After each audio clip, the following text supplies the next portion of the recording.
Hello YouTube, it's Ryan here with Hobbies of Man once again, and today we are doing another manga review. Now today we will be reviewing volumes 1, 2, and 3 of Black Clover.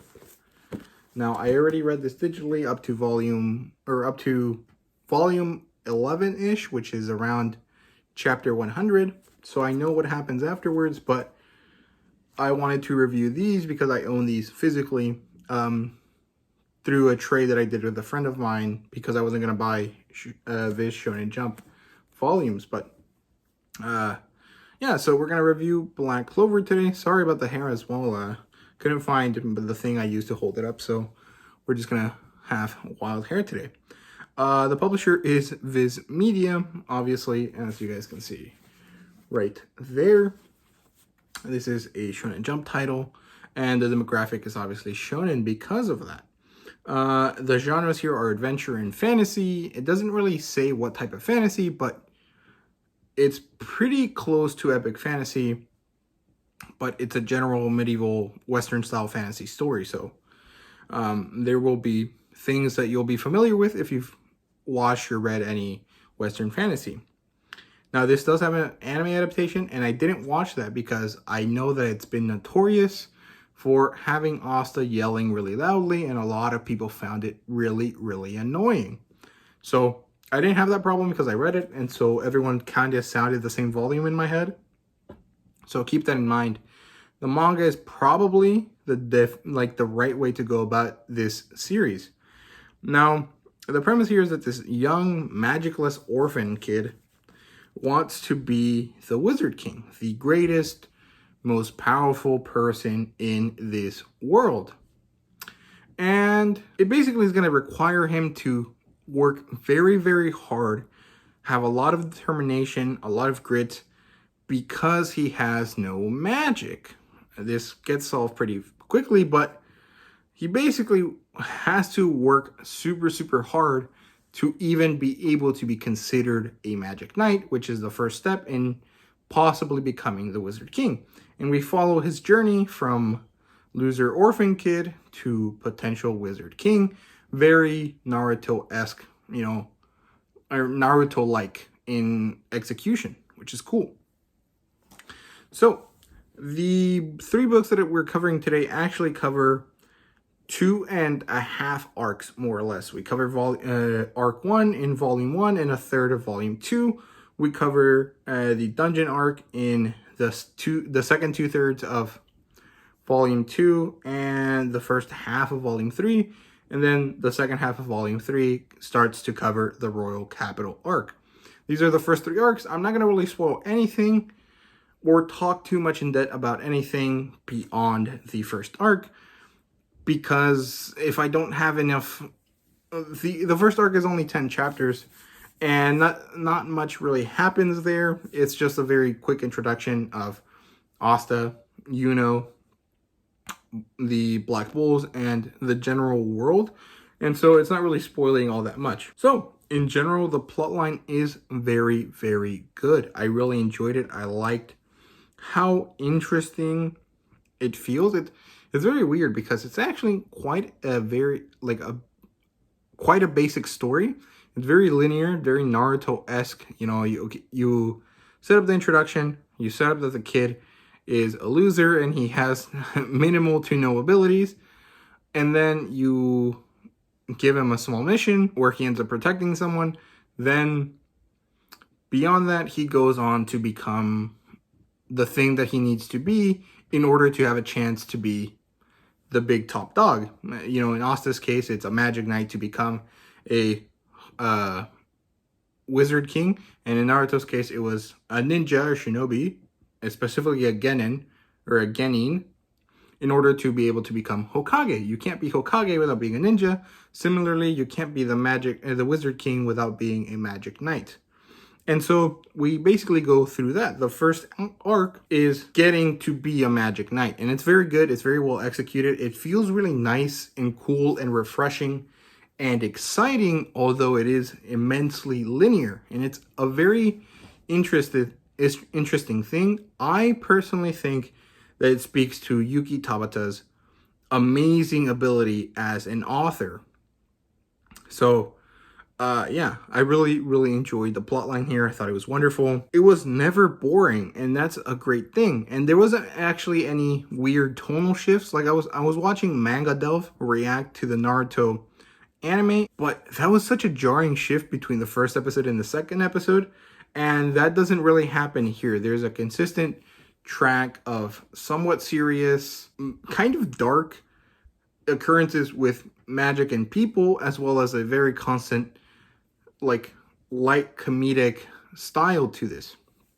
Mostly a lot of the comedy is slapstick, and there's some straight man comedy where like one character says something ridiculous and the other character is like reacting to them being crazy. There's a term I learned from my buddy Robert, so thank him for me knowing that. But it was very nice. I really enjoyed how the story unfolded in a way that felt like it was being pushed by characters instead of pushing the characters along, which is a very interesting and maybe difficult to see distinction, but I think that if you read it, you'll probably understand what I'm trying to say. Now, the characters here are wonderful. I really like all of them. I can't think of any specific character that I dislike. There's some that initially come off annoying, but then a chapter or two, they change and they realize that they were wrong. Or maybe not a chapter or two, but along the arc, they realize that they were wrong and change their attitude, and then they end up being pretty cool. Now, I'm not going to talk about anyone that isn't present in the first two arcs. Or actually, mostly no one that's not present in the first arc, so don't worry, I won't spoil anything like that. But I do want to look a little bit at each of the characters that we have available. So we have Asta, who's the main character, and I'm going to compare him to Naruto because he is like spiritually the most similar to Naruto out of the next gen big three, or whatever you want to call like this, My Hero Academia, and Demon Slayer. Honestly, I think Demon Slayer doesn't really count as a big three, possibly being part of the big three because it's not a super large story. So whatever, it doesn't matter. That title, it doesn't really matter anyways. But what I'm trying to say is that spiritually, Asta is the most similar to Naruto. Now, there are some differences. Naruto was really dumb, and he wasn't actually a hard worker. He was just like able to make things work because of his ability with shadow clones and his immense chakra. It's not the same here. Asta literally has no magic, and the only thing he can do is make his body stronger by exercising. And everything that he does is all based on hard work, determination, and this iron will that doesn't like allow him to break or do anything besides work hard at his goal. And I think that in that sense, Asta is not necessarily better, but different and refreshing compared to a lot of the other main characters in Shonen Jump manga. And I quite like him a lot. He is still a bit stupid in that kind of like trickle down thing from all the way back from Goku. He's definitely modeled after Naruto, and therefore kind of modeled after Goku. So he is definitely not an intelligent character, but he's not as dumb as Naruto tended to be. Also, it feels like I'm ragging on Naruto a lot, but I promise it's not. I'm just comparing them because I love Naruto and I love Asta, and I think that they're the two closest characters that I can talk about in order to kind of show you what I'm trying to say. Now, the second character is Yuno, and he's Asta's rival. He's also a prodigy. So there's a very interesting dichotomy there between the loser hard worker and the prodigious popular kid. But the thing is, Yuno is actually not a shitty person like all the other rivals in most manga. He's a really nice, compassionate guy. He just comes off kind of cold because he's really quiet.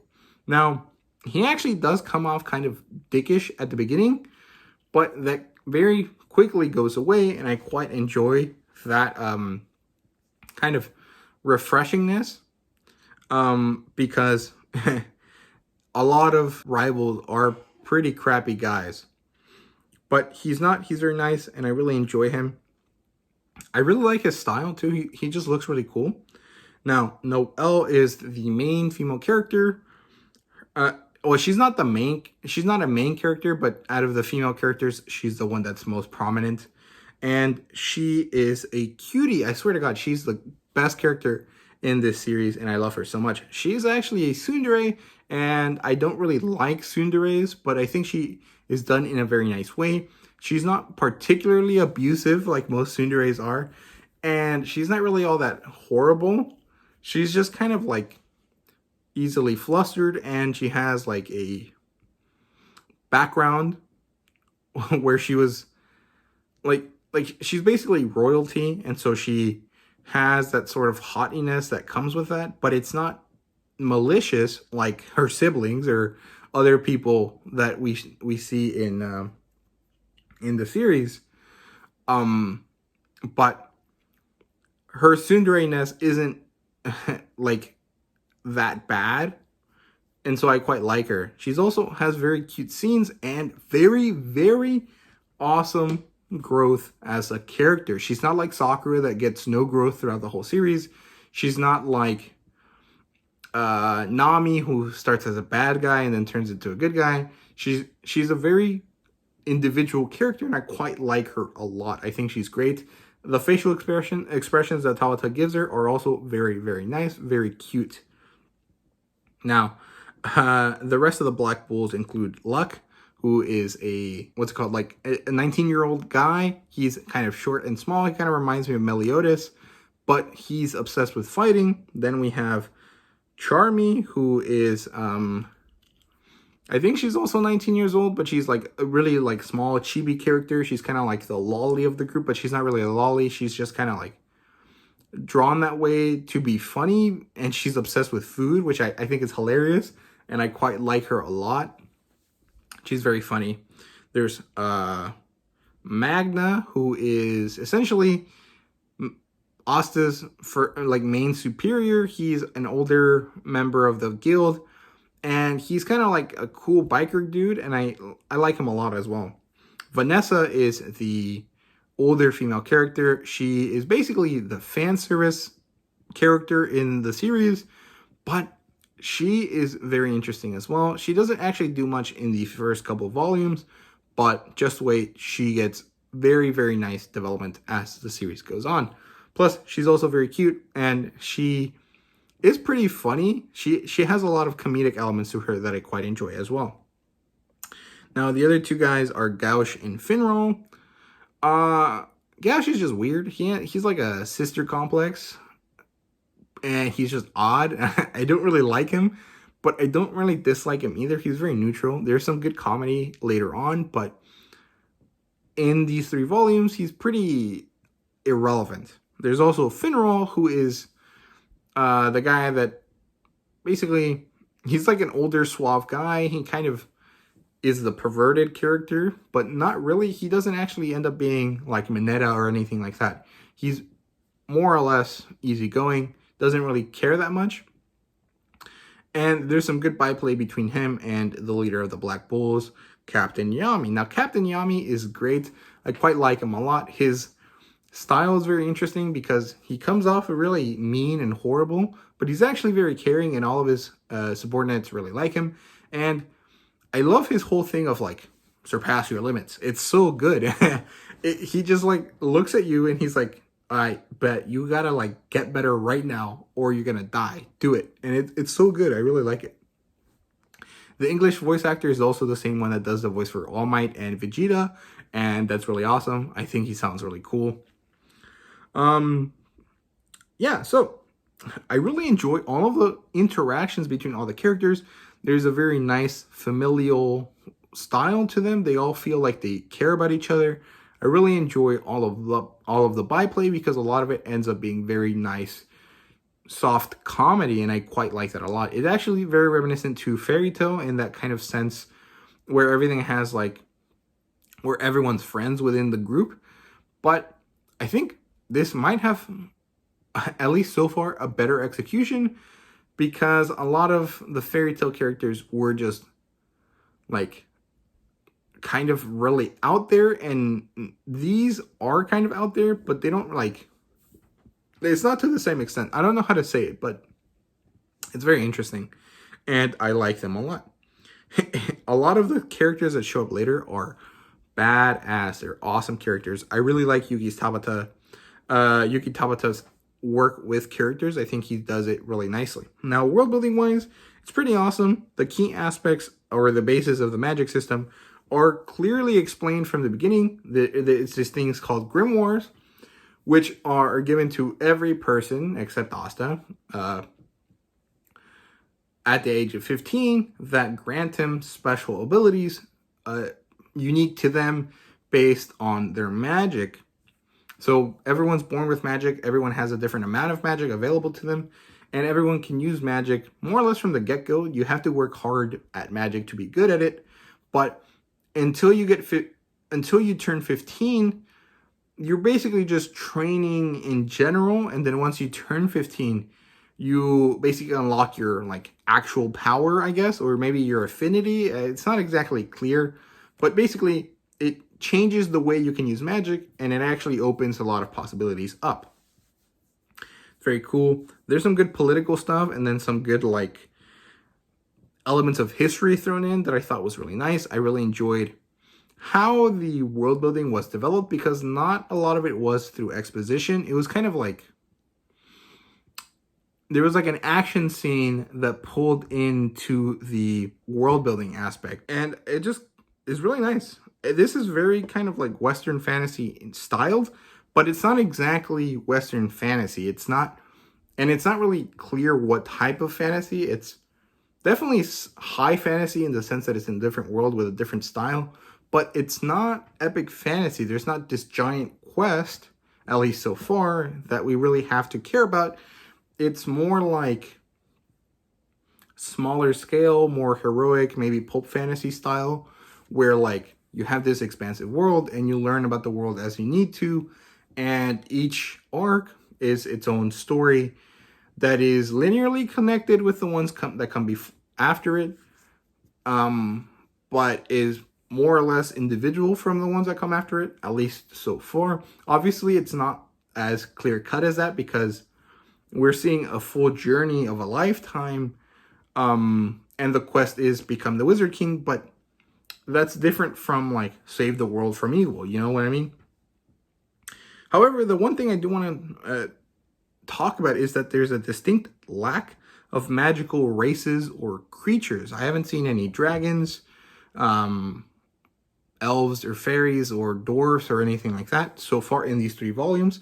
Obviously, I've read up to volume 100, so I know things that I don't want to talk about right now, but it's very interesting that there's a lack of magical creatures, because usually I think those are the things that come up first. Like you see magical creatures and things happening early on.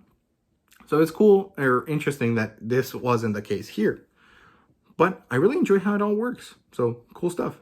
Now the art here is very good. It's slightly weird at first. It's a little too linear, too like rough around the edges at the beginning. But as you get used to it, and as Tabata gets used to drawing his characters, the art changes and gets even better, every time.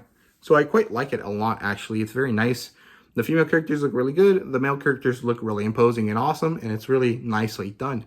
Now, the fan service here, there is some, like I said, Vanessa is a fan service character. Her point is basically, hey, I'm always in my underwear. Check me out. And, eventually she does get some development later on, but that's kind of down the road. So early on, she really is just there for fan service. So if you don't like that, maybe don't watch and maybe don't read this, but honestly, it's very minimal. It's not all that serious, and it's just kind of like in the background. It's not like the main thing that is trying to happen, like in, say, something like Fairy Tail. So yeah, now there are some fan service elements from other characters, but it's very minimal. I mean, Noelle, kind of, even in the cover, I think some could say that that is somewhat fan servicey, although I wouldn't really say so. So yeah, I rate all 3 of these volumes a 5 out of 5. I haven't really read anything that was weak or bad, or anything that really like dropped in quality for me in the 100 chapters that I've read. So I think that from now up to volume 11, at least I could say that it's probably all going to be 5 out of 5. So yeah, that's it for the review. Do I recommend this title? Yes, I think this title is very good. if you like Naruto, you'll probably enjoy this quite a lot. Now, similar titles, Naruto and Fairy Tail are the two most similar titles. And honestly, you could say that Naruto and Fairy Tail had a baby, and that baby was Asta, was Black Clover and Asta, because that's very much how it feels like. Probably not true, but at least Naruto was a big inspiration. I'm not exactly sure that Fairy Tail was. But yeah, so thank you guys very much for watching. I hope you guys enjoyed. Please like, subscribe, and comment down below. Let me know what you thought. Did you enjoy Black Clover or did you not? Have you watched the anime? Is it as annoying as a lot of people say? If it's not, let me know. And yeah, thank you guys very much for watching. Hope you guys enjoyed the video. See you guys later.